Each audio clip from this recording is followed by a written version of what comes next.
জাতি হিচাপে আমি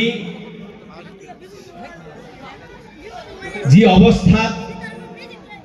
অৱস্থান কৰিছো অসমত, আমাৰ সমস্যাসমূহক লৈ অসমৰ ৰাজনীতি চলে। আমাৰ সমস্যাসমূহ ৰাজনৈতিক আৰু সামাজিক এই দুয়োটা ক্ষেত্ৰতে আমি লাঞ্ছিত বঞ্চিত হৈ একেবাৰে অসমৰ সকলো প্ৰান্তীয় জনগোষ্ঠীৰ আটাইতকৈ পিছপৰা জনগোষ্ঠী হিচাপে আমি চিহ্নিত হৈছোঁ। আমাৰ সমস্যাসমূহ যিমানখিনি ৰাজনৈতিক সিমানখিনি সামাজিক। আজি আমাৰ জনগোষ্ঠীৰ আটাইতকৈ ডাঙৰ সমস্যা হৈছে নাগৰিকত্বৰ সমস্যা।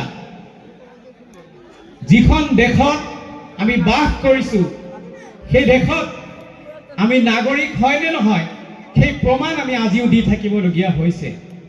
গতিকে এই যে ৰাজনৈতিক সমস্যা এনেকুৱা আৰু বহুত আছে। মই আচলতে ক'ব বিচাৰিছোঁ যে আমাৰ এইখন মঞ্চত আমাৰ এই অঞ্চলত প্ৰতিনিধিত্ব কৰি অহা আৰু ভৱিষ্যতে প্ৰতিনিধিত্ব কৰিব বিচৰা কেইবাগৰাকী ৰাজনৈতিক ব্যক্তি আছে।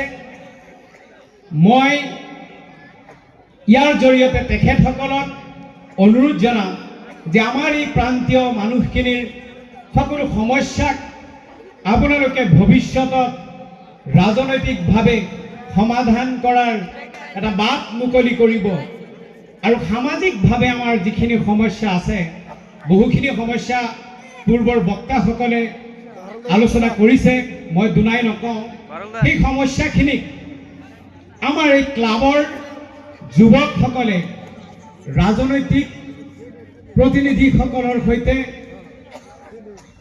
এটা সমন্বয় ৰক্ষা কৰি এইখিনি আমাৰ এই সামাজিক সমস্যাখিনি সমাধান কৰাৰ কাৰণে তেওঁলোকে আগভাগ ল'ব।